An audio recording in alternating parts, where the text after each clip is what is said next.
Kamsa, when Kṛṣṇa was attacked by big elephants, all of the ladies present began to address him in this way. "My dear boy, please leave this place immediately. Please leave this place immediately. Don't you see the big elephants coming to attack you?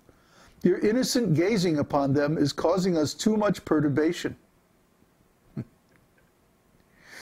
Kṛṣṇa then told Mother Yashoda, "My dear mother, don't be perturbed by the appearance of the elephants and horses that are so forcibly coming and raising dust, causing blindness to these lotus-eyed women. Let even the Keshi demon come before me. My arms will still be adequate for victory, so please don't be perturbed." That's Kṛṣṇa. So he's always making sure that his devotees are protected. In the Lalita Madhava, a friend tells Mother Yashoda, "How wonderful it is that when the Shankachuda demon, as vast and strong as a great hill, attacked your Cupid-like beautiful son, there was no one present in Vrindavan to help, and yet the demon was killed by your little son. It appears to be due to the result of severe penances and austerities in your past lives that your son was saved in this way." In the same Lalita Madhava, there is an account of Kṛṣṇa's kidnapping Rukmini at her royal marriage ceremony. At that time, all of the princes present began to converse among themselves, saying, "We have our elephants, horses, chariots, bows, arrows, and swords, so why should we be afraid of Kṛṣṇa? Let us attack him. He is nothing but a lusty cowherd boy. He cannot take away the princess in this way. Let us all attack him." This is an instance of emotion caused by the presence of enemies. This is such a great story. You know this story? Rukmini? Yes.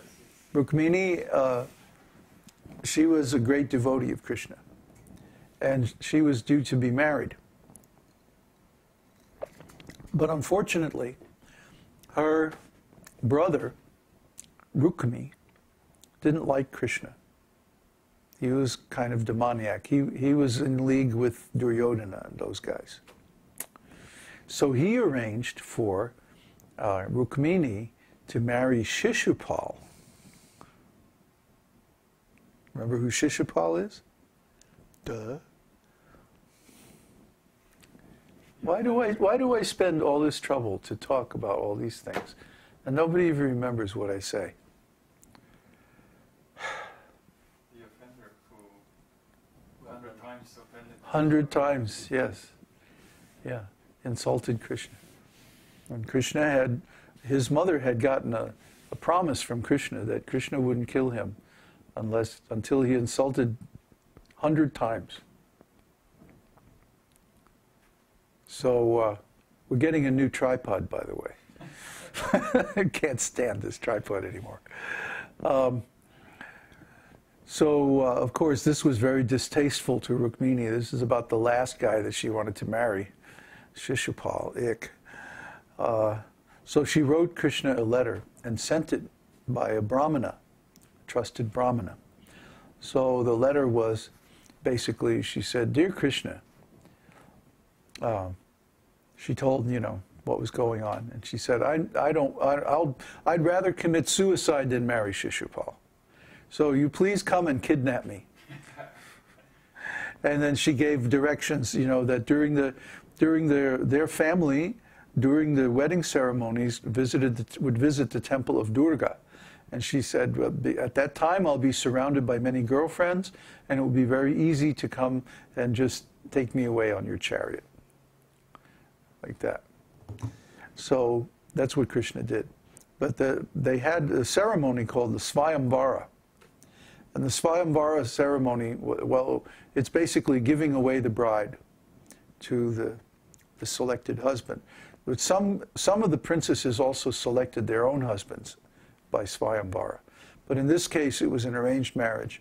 So all the princes, all of the great kings, all came on their horses and elephants and chariots and like that. And they were all lined up. And Princess Rukmini came out of the palace, right? And they were all so struck by by her beauty that they like fell off their horses. Yeah. Huh? Big, strong kings, right?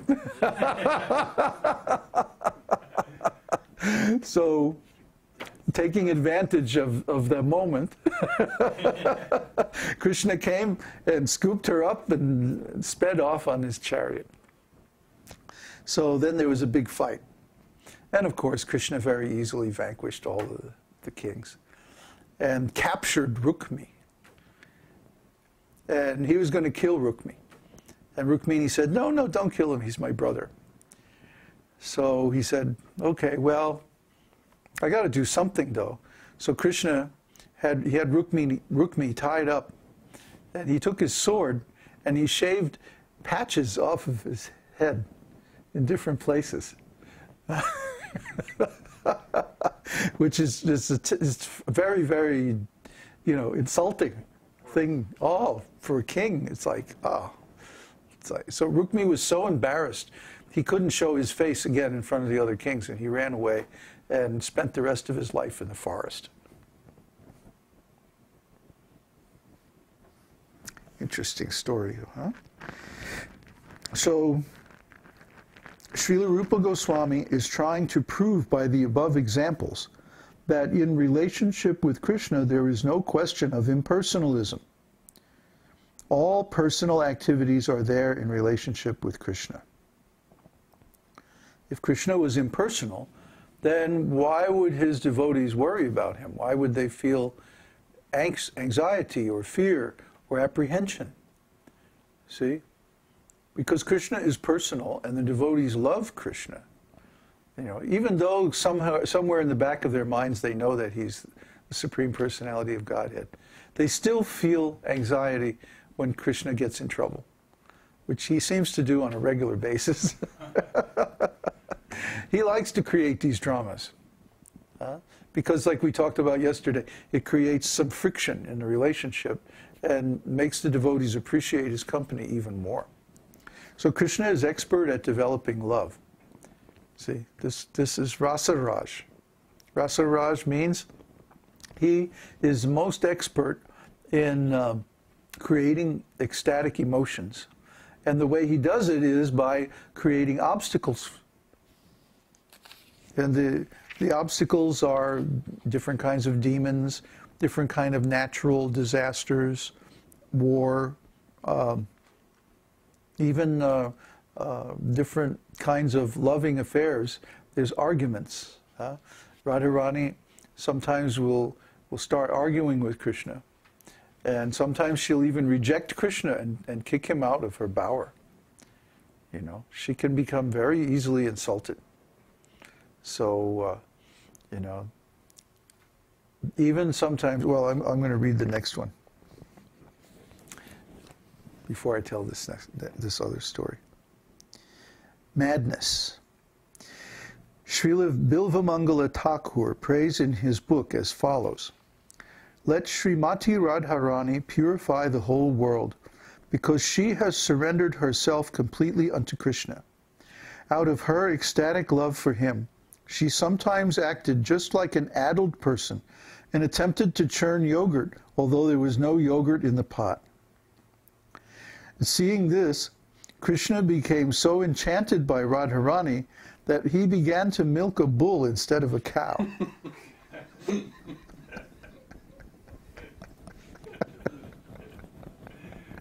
Oops.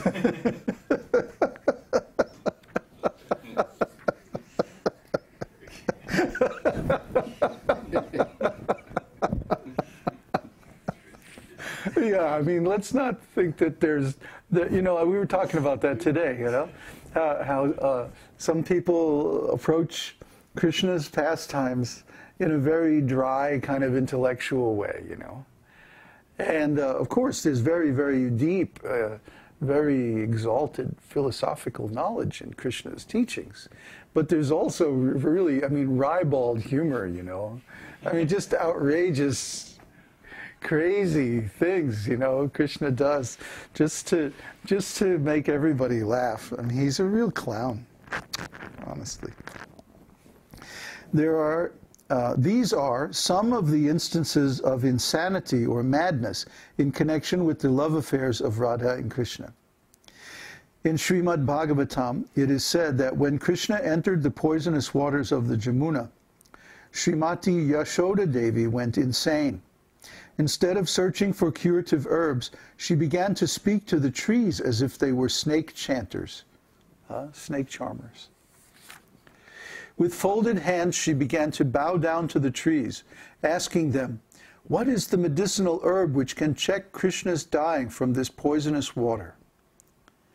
This is an instance of insanity caused by some great danger.